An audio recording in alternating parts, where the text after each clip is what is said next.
Welcome to Politics Done Right. I am your host, Egberto Willies. This is a progressive program that will take the mystery out of politics. This is the program that will encourage you to make sure government becomes we the people. Whether you are liberal, progressive, conservative, or otherwise, you get to air your point of view.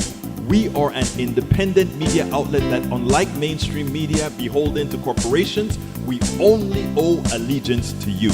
Remember, you can also send me a tweet at EGBERTOWILLIES. That is at Egberto Willies. Let us engage. It is Politics Done Right.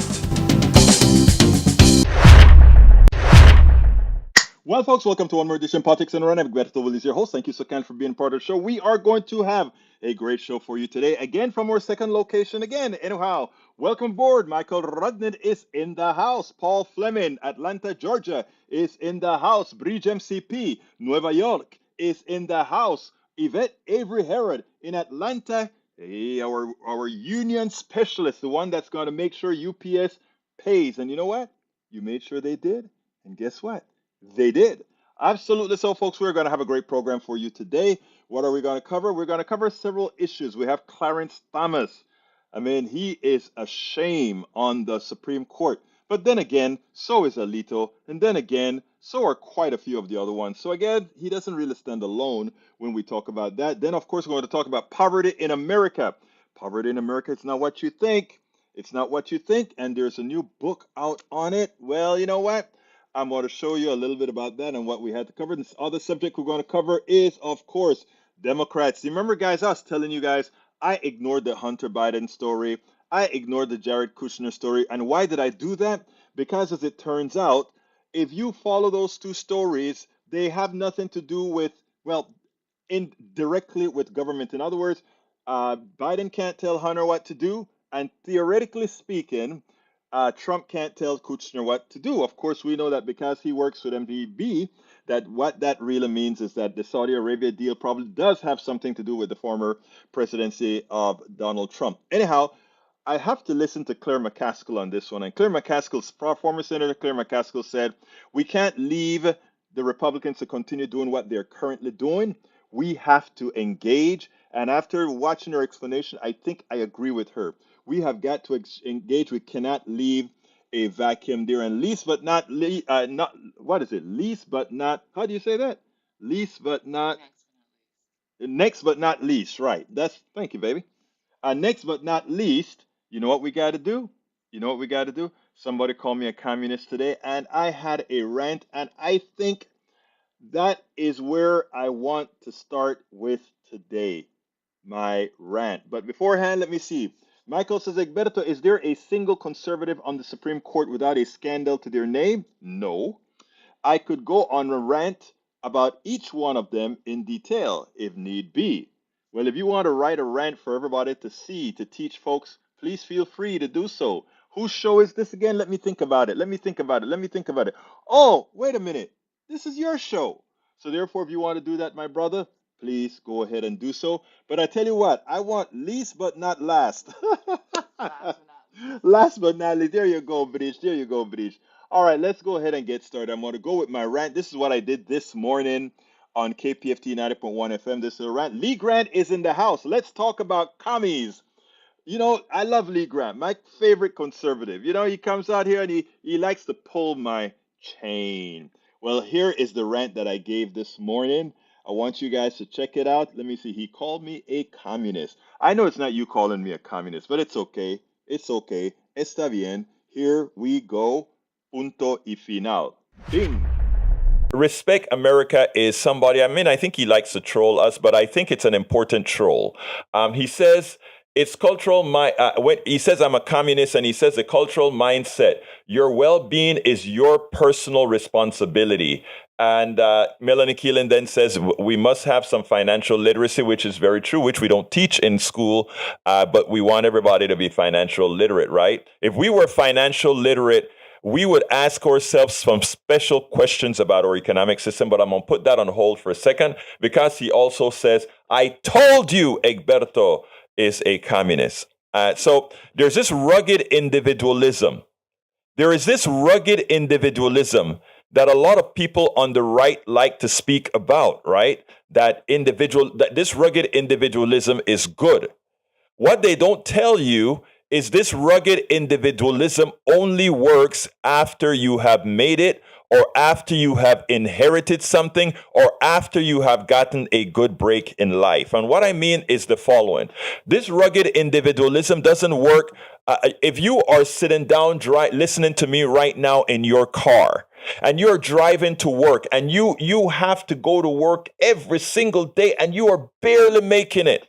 And then you hear this about this rugged individualism, and then you hear about these people on the streets who are asking for money while you are driving in your car to work. You have they have a psychological manner in which they speak to you to let you know. And when I say they, I'm talking about society at large. To tell you, look, you see, look at you. You're heading to work. You are busting your butt to work while that beggar is taking food stamps, while that person is on the street asking. And that infuriates you because you are going to work. Hey, brothers, let me tell you, when my business was flying before I left it to do this, the amount I paid in taxes, when I see somebody on the street, there was some time that I was thinking, I work 16 hours a day. I'm still working 16 hours a day. I'm just not getting paid for it. But I work 16 hours a day. And that guy is on the street. And there is a time that, as liberal or progressive that I am, that sometimes that feeling would hit the heart, right? Until I taught myself that, wait a minute. It is a game. It is a game. Those of you, that secretary, that janitor that is going to work in these buildings downtown, they're going to give you $7.25 an hour. They're going to give you $10 an hour. They're going to give you $12 an hour to keep them comfortable, right?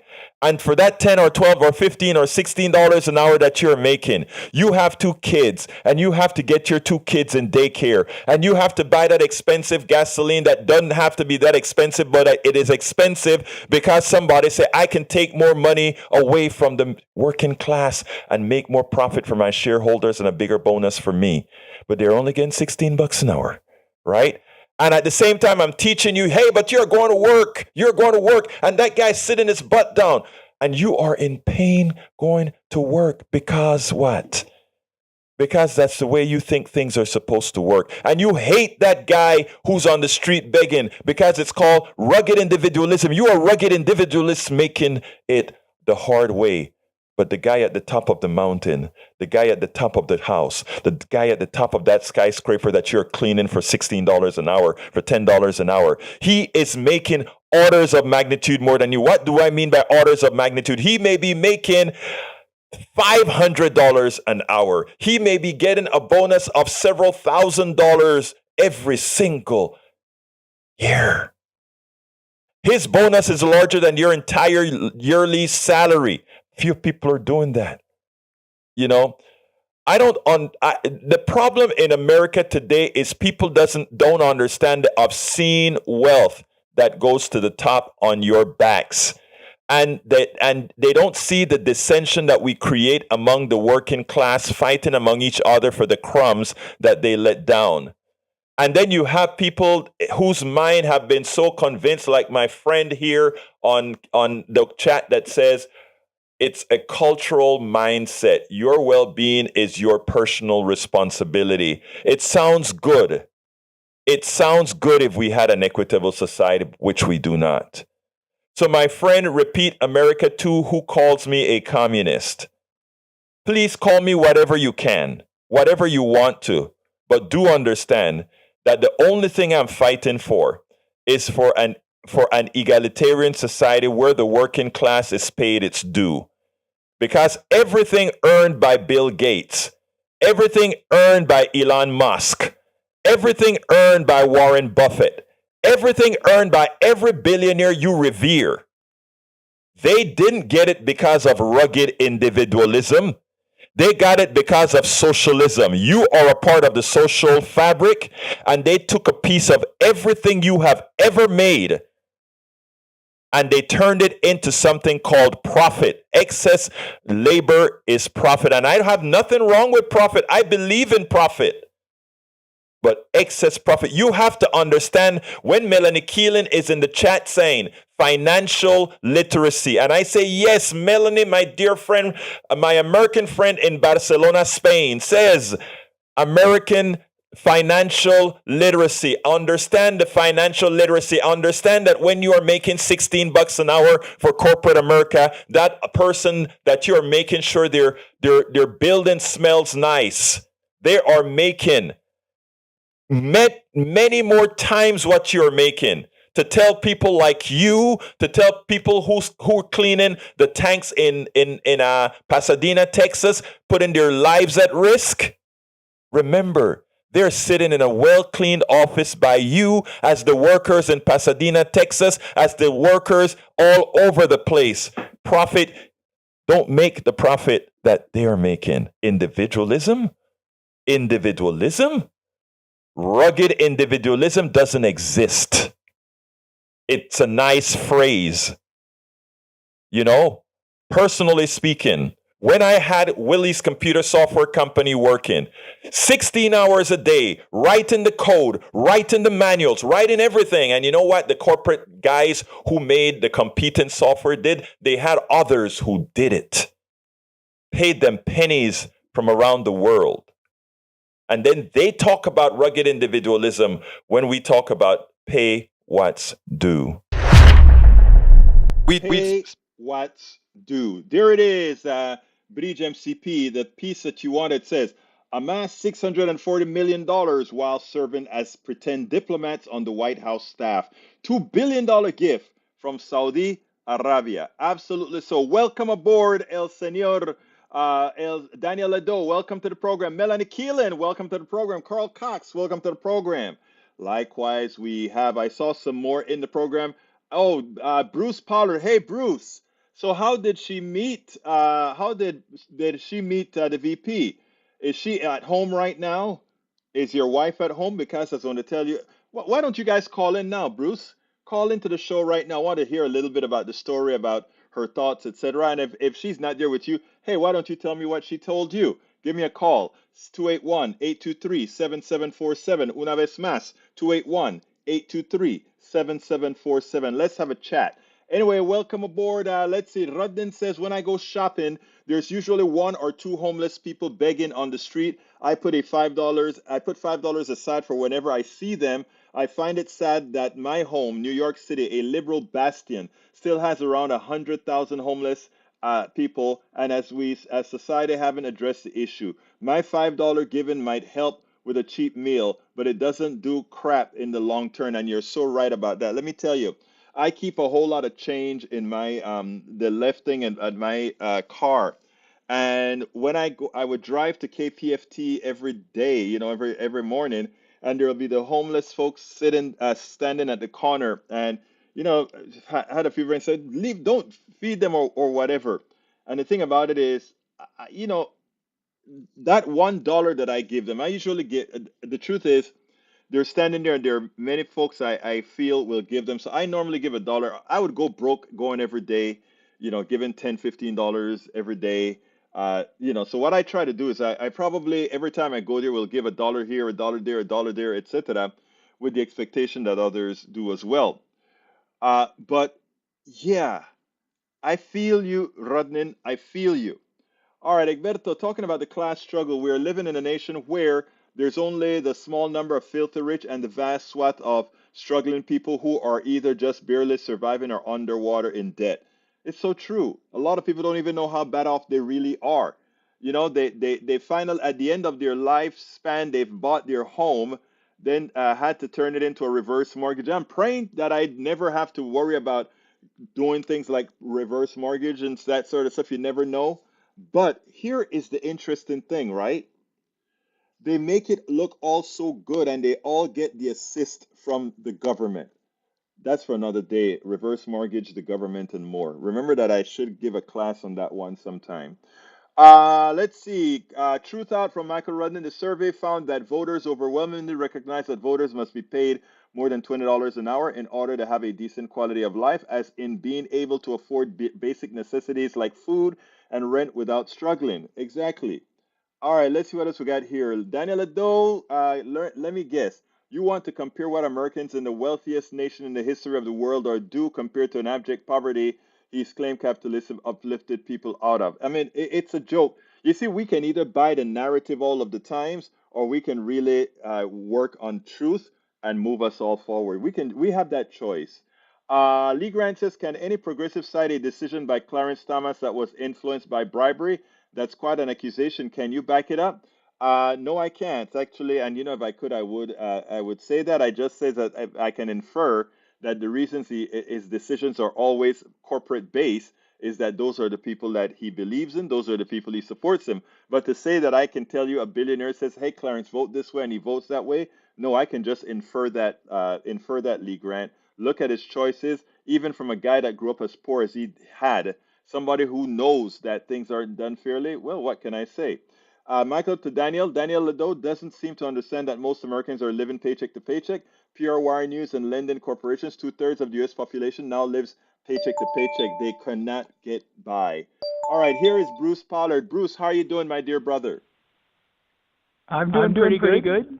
Great. I mean, I'm glad you called in after we asked about your wife meeting the vice president today. Was it today that she met the vice president? Yes, it was. She's in Chicago at a conference called Gun Sense University. Wow. Which is put on by all the organizations that are connected with you know, she's a coordinator in Moms Demand Action, and she's a group leader in the Be Smart program, which are two connected pieces of the effort that came out of Sandy Fork. Okay, got you. And so every year they have a big conference called Gun Sense University, and it's been virtual the last 2 years. This year they didn't. This year they all went to Chicago, and the vice president appeared kind of out of. They knew she was coming. They had a whole bunch of special security in place, but it was very impressive, and it sounds like she got some up close interactions with her. We'll see when we hear the debriefing. Well, so she's going to have to come and debrief the PDR posse. Yeah. Well, the thing about this is you know, she could be the next vice president, or she could be the next president. Sorry. Who? Can you believe Kamala Harris? Yeah. Well, if he gets sick or something, yeah, could. Yep. Or we'll see. You know, the interesting thing about it is we don't particularly want to say that because the right kind of hyperventilates that, oh my God, a Kamala Harris could possibly be president of the United States. Well, and it's the vice presidents are never qualified to be the president, except for Richard Nixon and Joe Biden, and we got to name all the other. Gerald Ford is a special case. Right. So. But the one that I don't even think Republicans would say was qualified would be Dan Quayle, right?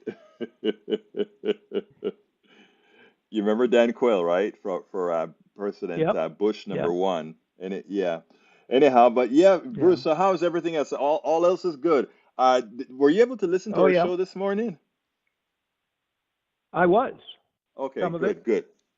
It was good, and you know, and I still think that there's place for people to not to succeed in the way that Jeff Bezos or Elon Musk did necessarily, but in the way that their life will be better if they work harder. It's no. Yes. You don't get there for everybody. The thing about it, here's the thing. I think you should make your income commensurate with how much work you want to put in, right? In other words, And that's where basic income comes in, right? The people who believe in basic income and have been doing some experiments with it, and I've interviewed quite a few at Netroots. You see, here's the people like to go to the opposite extreme, right? In other words, do you want everybody to make the same amount of money? Absolutely not. A burger flipper cannot make the same amount of money as a doctor, right? Because a doctor's worth to society in the aggregate in what they produce for society is a lot more, and it takes a lot more to get there. That's understood. But let me give the caveat. The stockbroker that moves paper, that he makes more than the doctor, or that he makes more than the engineer or the police officer, when the work that he does, right? I could train a cat. Well, not really. You know what I'm talking about. And those are the kinds of things that I Well, I talk have about. cats. You wouldn't need to train them. They're already buying and selling bonds. Okay, I got you, Bruce. I got you. But you see what I'm saying? Nothing that I'm saying should assume that I believe everybody should make the same amount of money. I definitely don't believe that. Look, personally, I put 16 hours worth of work in every day to create something, right? There are some people that get up every day and watch TV. Should we make the same amount of money? No. But does that person deserve to exist and live as a human being? Yes. Are you willing to say, well, if they don't work to produce something, we should just let them die? That my humanity says that's impossible, right? First of all, most people don't want to just exist. Most people want to do something. And for those who just want to exist, seems to me like that's a mental problem. And do you kill people that have mental problems? You don't, right? So that's just my thought process. If yeah, well, so the focus is on money. Yes. So there are so many different ways to find personal satisfaction. Yes. That as long as you're not cheated out of something that stops that satisfaction from being realized, maybe money is less of a. So I've got a whole nother thought process here that's going. I with one of my friends, we've been arguing about what the real base of inflation is, and his belief is that we print too much money. And he was And wrong I've heard your completely. argument. Yeah. I've heard your argument, and one could set up a mathematical thing and see how A it works. model. But Right. in the thinking of about this, how much money do you think is tied up in the billionaires space that is basically frozen, Out of either in their circulation. investments or out of circulation? Right. How much what percentage of the money is that, and does that existence of that big mother lode, let's call it, Hmm. change? Since it's static, it doesn't change the flow of money. But That's not could it completely true. be? That's not, and You know, I know where you're going with that, and let me explain that part, right? While that money is sitting in a bank or it's sitting in stocks and bonds, right?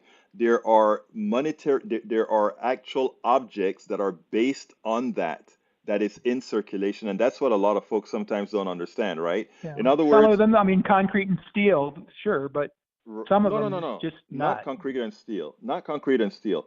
There's this stuff known as demand deposits in banks. The actual amount of money that a bank has to and it's called a demand deposit held by the Federal Reserve. But all the other monies, while it is owned by the billionaire, a lot of that money is back into circulation in the economy, right? So if Warren Buffett has X amount of money in stocks, right?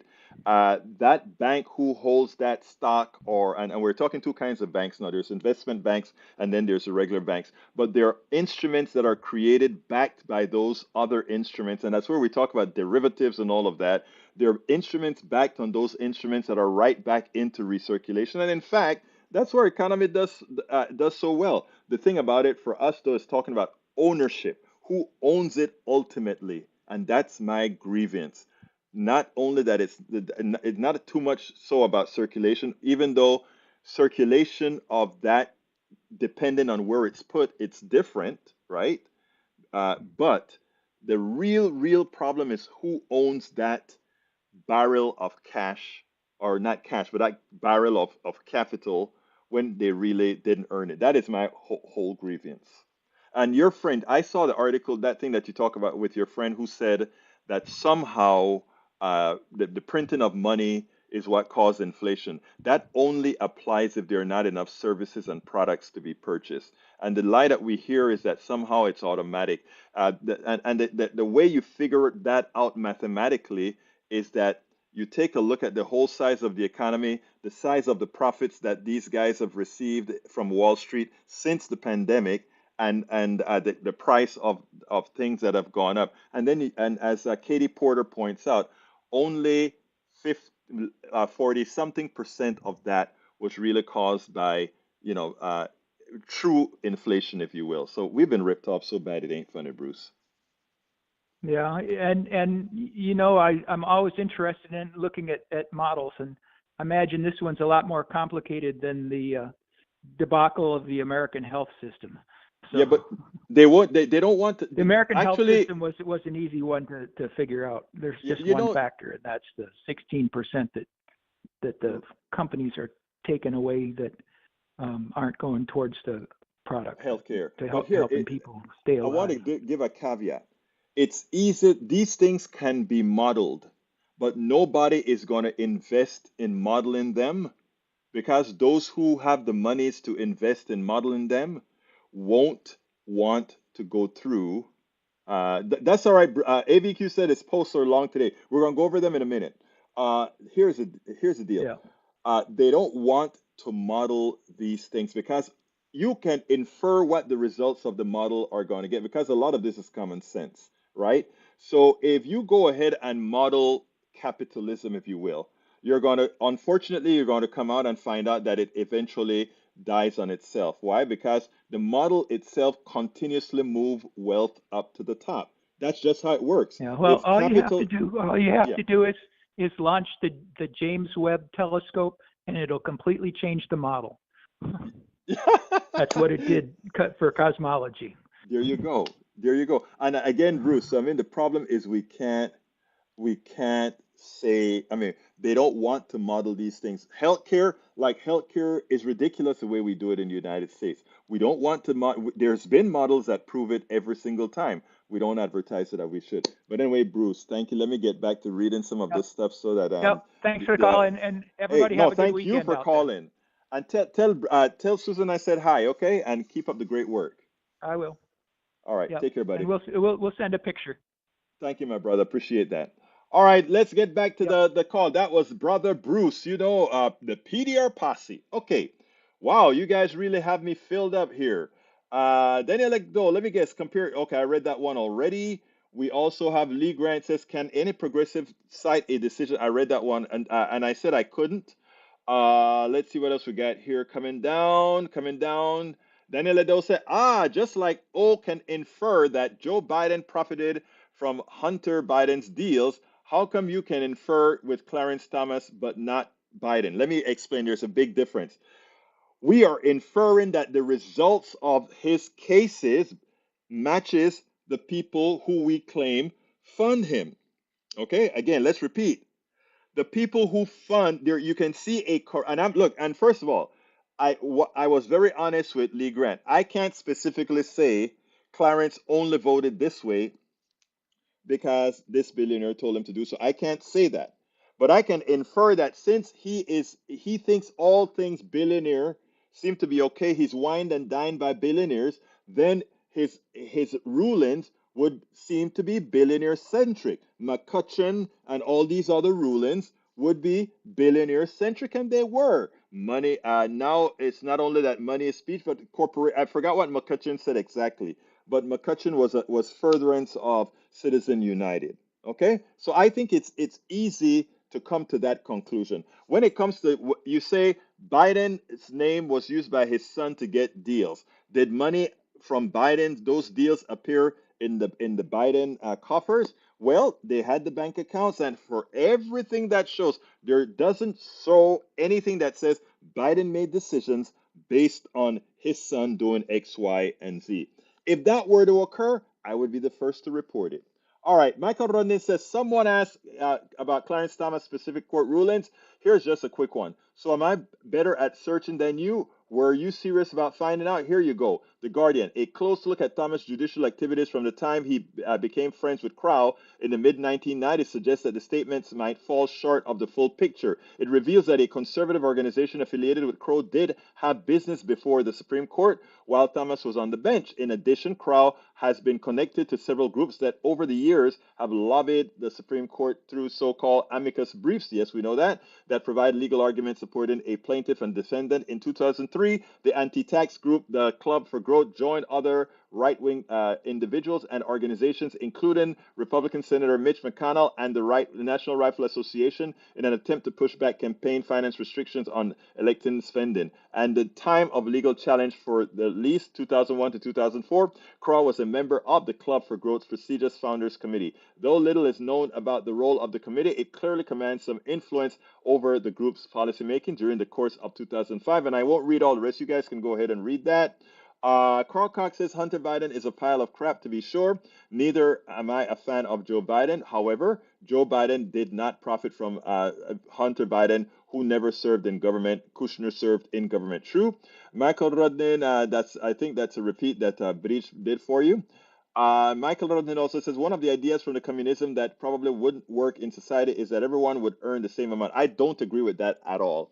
What the left actually says is that everyone should earn at least enough to live a decent life, which is known as basic income, with the possibility to earn more due to the effort. Such a system would require the filthy rich to pay more in taxes to cover the difference. Society should welcome the millionaire, but abhor the billionaire. There is not a single billionaire that exists who hasn't screwed people over in order to acquire much. I think I've said that's sort of what Bruce and I was talking about as well, Michael Rudnin.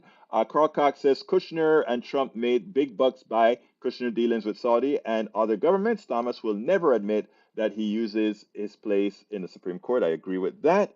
Michael Rudnin reminds me of Mark Thomas, author of If You're a Billionaire, You've Done Something Wrong. You have done something wrong. Maybe you can make $1 million legitimately. You can do that legitimately, or maybe 2 or 3 million legitimately. Once you get to 5, 10, you're really exploiting something along the line and pissing people off big time somewhere. And that's the bald fact of it. So if you are a billionaire, you seriously screwed some people through the wall. That's what's going to have happened. They're psychopaths in the fact that what they're good at is accruing money. I agree with that. You guys can finish that little piece from Rudnin, which is a good little snippet there. Let's see. Oh, I'd love to have a day to talk about the James Webb Space Telescope when we have a slow day in politics. That would have to be Bruce and I sit down in this room here and have a chat and have you guys ask him. He's an astronomer as well. He runs the astronomy thing at the college here. Bruce would love. I know Bruce would love doing that. Right, Bruce? Say yes underneath. Lee Grant says, run in, try to focus. I repeat the question again. Cite a decision by Clarence Thomas that was influenced by bribery. I can't do it. Didn't I already tell you that, Brother Grant? I can't say it immediately. I just said we can infer that his rulings are based on who he has as his company. That's all. Okay, what did Robert Hunter Biden do in the way of corruption? Banked on his name to score a cushy job and earn quick buck. It had zero effect. I tell you what, since we're talking about Kushner, let me play that one. Let me make that be the next one that I do here. I'm going to play the Kushner thing that I did this morning. So here is the story about Kushner. I wanted to stay away from the from the Hunter Biden story, and because also I didn't want to take up the Jared Kushner story at all. Again, these guys are out of government, and yes, both of them leverage names, but one does it in an even more obscene manner than the other in your face. Yet, we have the Republicans that are solely concerned about Hunter Biden and whether his father, President Biden, profited from some of his sons taking advantage of his name. Why is it that they haven't asked that about Kushner? Well, like I said, I wasn't going to talk about it, but after listening to Carol McCaskill, I decided that we had to give the story some balance because right now, America with a sect in America with a high degree of shallow thinking, I think it is important that they understand that whatever it is that Hunter Biden did, orders of magnitude bigger was done by Jared Kushner and Donald Trump's relatives, Donald Trump's family. You don't have oversight over Congress people or senators' cousins. So, I mean, what they're doing here is overstepping the authority of the committee. Even though we may all say that was a bad thing somebody did, they have no oath or obligation to answer to a congressional committee because they're not a government employee. Yeah, I mean, so Reagan, Alex just told me, Neil Reagan owned radio stations. Reminds me of that Lady Bird. Magically got licenses to TV stations in Texas and became incredibly wealthy.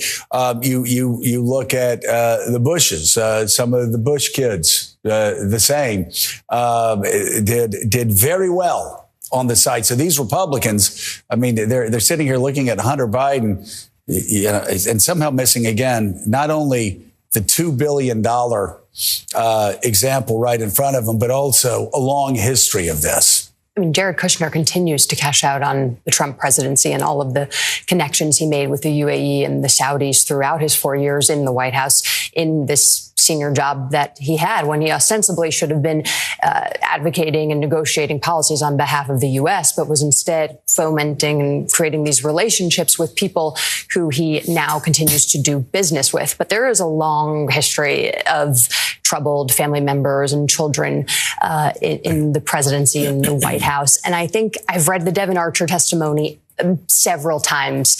And, the headlines couldn't be clearer. Devon Archer says that Joe Biden had no knowledge, no discussions with Hunter Biden of the business dealings that they were doing. And if you read really closely, I think the picture and the portrait that is painted by Devon Archer is actually a really sad one of a son who's exploiting his dad, taking advantage of him, sort of doing everything he can to capitalize on his name, selling this brand. That's absolutely true. And by the way, we've seen it time and again. I don't think it's right. In fact, if I were in that position, I'd look at all my family members and say, if you do anything like this, you ain't going to have a problem with the feds. You're going to have problems with me. But it happens time and time and time again. And again, we have an example of a sad situation here. Billy Carter is a sad situation. You look at some of the Bush issues. You look at, like you said, I mean, it's somebody in the shadow of either a brother or a father or somebody else, and they go out and they try to trade on the name. And yeah, it's pretty terrible. But if you have somebody that's actually making $2 billion off the Saudis, building a relationship off of Middle East peace talks, and off the Saudis, once again, the false equivalency is outrageous, and they keep. Do we have that clip of the poor guy, the poor Republican, trying to? But here's a congressman from New York that needs to give me a call the next time he thinks he wants to go on an interview. Play the tape. Despite nearly 2 years now of an investigation into the president's son, while you have certainly unearthed a trove of evidence that the committee says proves the president's association, there has not been produced a smoking gun, clear-cut, undeniable proof of the president's involvement with his son's foreign business deals. What do you say to that? Well, we've never claimed that we have direct money going to the president, but many members of his family have received money from foreign governments. And this is something that is very important for the American people to know. I want to just follow up with you, sir, on a point you made a moment ago, which is you said we never claimed that any money was funneled directly to the president. That is precisely the claim that the chairman of your committee, James Comer, and also Jim Jordan, have made many times. on the public record. We are network. putting an investigation together, laying out the facts between on the business dealings of this family. We are going to continue this investigation. I believe impeachment inquiry would give us more tools to get the job done. And then at the end of the clip, Jillian Turner there, who was tough. Jillian Turner said, okay, again, we just have to tell our viewers that they actually have claimed a direct line from Hunter Biden and these deals to Joe Biden. But actually, the problem he had was he's on a committee where they're lying. He actually went on TV and told the truth. Again, this is a story you won't see me touch on a lot. But I think I have to agree with former Senator McCaskill. You cannot leave a vacuum to be filled up by Hunter Biden, the family, the crime family, and not actually look over at the real crime family in America. No, you can't. Anyhow, a story this morning I saw on poverty that I think needed some coverage. So let's go ahead and play that, and then we'll take it on the other side. Well, I got to get it there. Poverty in America is not what it looks like or what you would see portrayed on TV. Most of the worst areas that suffer poverty, there are the rural areas, there are areas like Appalachia, the Mississippi Delta, etc. Unfortunately, it's amazing. As a political show, it's incumbent for me to tell you that most of these areas that are suffering from extreme poverty are, in fact, areas controlled by people on the right, conservatives. Does that say something? Actually, it does. But that's not the point of the discussion. There is a professor who wrote a book to sort of highlight people on what's going on in the country with relations to poverty. I want you to check this out, and then I want to take it on the other side for one specific issue. And this issue has a lot to do with something that we spoke about even during the Clinton era and how welfare was described. Check this out. We'll take it on the other side. We have a gross national product of some $700 billion, and that we spend $75 billion on armaments, weapons. That you would think that we spend almost $3 billion each year on dogs in the United States as American citizens, that we could be doing more for those who are poor, and particularly for our children who have nothing to do with being asking to be born into this world, but who don't have enough to eat and no school to go to and insufficient clothes, so that they're going to lead a very difficult, unhappy life through the rest of their existence. That was then Senator Robert F. Kennedy in April 1967 on a visit to the Mississippi Delta, one of the most poverty-stricken regions of America. Today, it remains one of the most disadvantaged areas in the nation. A recent finding shows that the most poverty-stricken places in the United States are, on average, rural communities of color. That phenomenon is the focus of the new book titled The Injustice of Place, Uncovering the Legacy of Poverty in America, co-authored by Catherine Eden. She is a professor of sociology and public affairs at Princeton University, and she joins us now. Such an important topic, and one that I think goes against what many people think of when they picture poverty. It's the idea that it's rural poverty, not urban poverty, rural poverty of color. Tell us more about it. So I've spent my whole career studying poverty in cities. And a couple of years ago, we partnered with the Robert Wood Johnson Foundation to sort of turn our lens from America's poorest people in cities to its poorest places. And when we put together the nation's best data to identify these places, we were stunned to note that virtually all of the clusters of the deepest disadvantage were in rural areas. Extraordinary. Professor Alexia McCammon of the Washington Post has a question. Hi, it's so good to see you. And I majored in sociology in college, so appreciate having you here. I'd love if you could speak to the different types of infrastructure that the book touches on and how that could help. We hear a lot about physical infrastructure, of course, from folks like President Biden right now, roads, bridges, how that can help communities. But you talk in your book about social infrastructure and the need to rethink how people actually gather. Could you talk a little bit more about that? Yeah, so the most disadvantaged places in America are in Central Appalachia, the Cotton Belt, the historic Tobacco Belt, and South Texas. And what we see there is the social infrastructure. These are places where people can build social bonds, have really atrophied. They've fallen apart. The bowling alley, it's not that people aren't bowling, it's that there is no bowling alley, and so on. So as the beauty shops and the barber shops have closed down, people have really lost the ability to connect with one another. And in fact, in the book, we tie that very closely to the rise of deaths due to opioid overdose. Let me ask this question. You saw the clip of Robert Kennedy singing. Yes. And I was 13 years old when I became youth director in New York of what was Dr. King's organization nationally, but I was a Brooklynite. And they were working on the Poor People's Campaign there. Yes. And one of the things that I was struck by is they kept saying it's important what Robert Kennedy, Senator Robert Kennedy Sr. was doing, because if we keep the face of poverty black, it plays into certain elements in the Congress. And they need to understand this, it goes beyond just the black community, and we need to push out the Appalachian and others. In your study for the book, do you find that politically a lot of people don't want to deal with the fact that there are many white Americans, Texas, Appalachian, that are living in poverty with no federal drive to really deal with these issues? Yeah, so as you know, Kennedy visited one of his poverty tours was in Appalachia. He also visited Central California. And so both white and Hispanic poverty feature in this book. It is not only a story of race, but it is interesting that when we say rural, people think white. And in many of these places, you see that blacks and Hispanics are in the majority.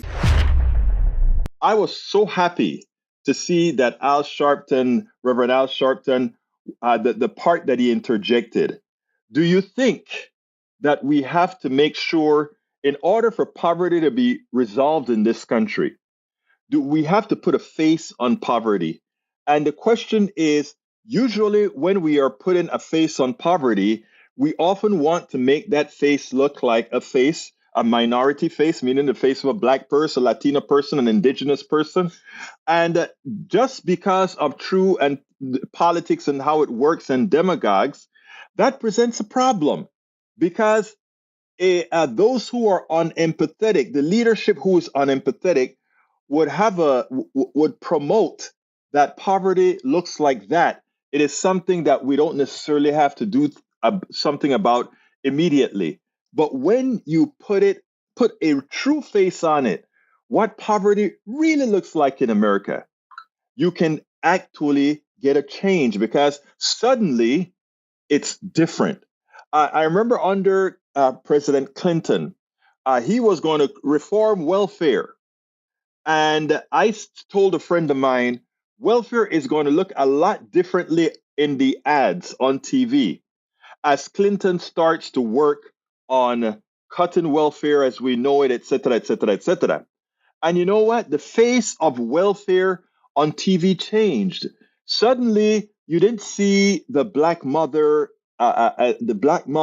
suffering and trying to get help. You saw a great narrative of a white young woman who just can't make it, and that there was WIC there for her. It took on a different tone. And a friend of mine that I worked with at Dresser Atlas, he just couldn't believe that would really be the case until he saw it happen in real time. He saw it happen in real time, and he said, wow, it's amazing. But unfortunately, when Clinton signed the bill, what do you think Clinton did? He signed the bill and had two oversized black women on each side of him as he signed the bill. It talks about stereotype. It talks about what you want to promote. While one side wouldn't want to show that, Clinton wanted to show, yes, I'm a progressive, and look at who I'm putting under check. Poverty, poverty, poverty. Folks, poverty has no color. Poverty has no preponderance relative to to particulars, but I tell you what, it's great that Al asked that question, specified that question, and that it gave it a bit more context. Absolutely. So now, as usual, Eric would come with an interesting statement. He says, "Welfare state is what government wants and pushes." Well, you mean it's what red state governments push, right? I don't think you mean it's what blue state governments push, because our belt of poverty is in the welfare states, and the welfare states are governed by conservative government. So if we want to, if we believe in leading by example, what you will see is that in red states, again, I repeat, in red states, they are dependent on the federal government. In other words, they're dependent on the excesses from the blue states. So when you talk about, again, Mr. Eric Hayes, welfare state is what government wants and pushes, you're right. But you must specify which government. That is red state government. That is governments controlled by Republicans. Let's remember that, because you are being, all these red states, the poorest area, the Mississippi Delta, the Louisiana areas, the Appalachia, all of that is under what type of government? Red state government. Go look it up, and then maybe if you started understanding the truth, just maybe your tone would change. If you want to clean up America, get rid of the fallacies promoted by the leadership in the conservative movement, the right wing movement, the MAGA movement. Because the only group of folks that get hurt by them are their own people. That's why they're poorer, that's why they're sicker, and that's why they're less educated. If you want to get the truth, that's the truth about red states: poorer, less educated, and sicker. Let's remember that. Federally closed many red states. Oh boy, again, there's no helping you. In other words, we save people in red states from getting black lung. The same time, we subsidize them so that they can get education to be more than just people who dig holes in the ground to take out coal. And you want to tell us, stop doing it. Stop helping the people. Stop making them more healthy. Wow. Talking about the inability to think critically. Anyway, I got to start looking about getting out of here. Today I don't feel like discussing the uncritical. So let's go ahead and see what we can do here. I want to go ahead and ask you guys to please support the program. We cannot do it without you. So please support the program by subscribing to our newsletter. A paid version of our newsletter is very, very, very inexpensive. And as I look for it to put it out here, please go to politicsdoneright.com, politicsdoneright.com/newsletter, politicsdoneright.com/newsletter, and consider supporting us with a paid subscription. It's very cheap. It's like saying we're going to buy you a coffee. If you want to find out other ways to support us, however, you can go to politicsdoneright.com/support, politicsdoneright.com/support. But I would really like you to do two things. Find one option to support us, and the newsletter is a great option because we're going to tie a lot to that as well. politicsdoneright.com/newsletter. Subscribe to the newsletter, and please choose that inexpensive subscription, and it'll help us do what we need to do. There's a lot to do. Another thing as well, we are here in Houston. We are going to be at the Black Hole Coffee Shop. The Black Hole Coffee Shop, I don't have it right now, but we're going to be broadcasting Politics Done Live, Politics Done Right live from Black Hole on Tuesday at 6 in the morning. And likewise, we are going to do that. Oh, I have to, talking about that, I've got to prepare a promo for that, and I'm going to do that today as soon as I'm done with the program. Anyway, folks, it was a pleasure having all of you, my right wingers, my left wingers, my anarchists, everybody. I want you guys to know I love you. We are one family, and we are going to discuss, and we're going to discuss, and we're going to coalesce on something good. So again, please support the program. politicsandright.com/newsletter is one way to support us by subscribing to our newsletter and getting a paid version of our newsletter. Other option is going to politicsandright.com/support. My name is Egberto Willies. This is Politics Done Right. And you guys know how I end this baby. I am what? Out.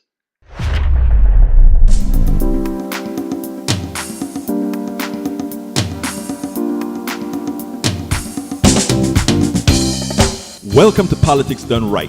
I am your host, Egberto Willies. This is a progressive program that will take the mystery out of politics. This is the program that will encourage you to make sure government becomes we the people. Whether you are liberal, progressive, conservative, or otherwise, you get to air your point of view. We are an independent media outlet that, unlike mainstream media beholden to corporations, we only owe allegiance to you. Remember, you can also send me a tweet at EGBERTOWILLIES. That is at Egberto Willies. Let us engage. It is Politics Done Right.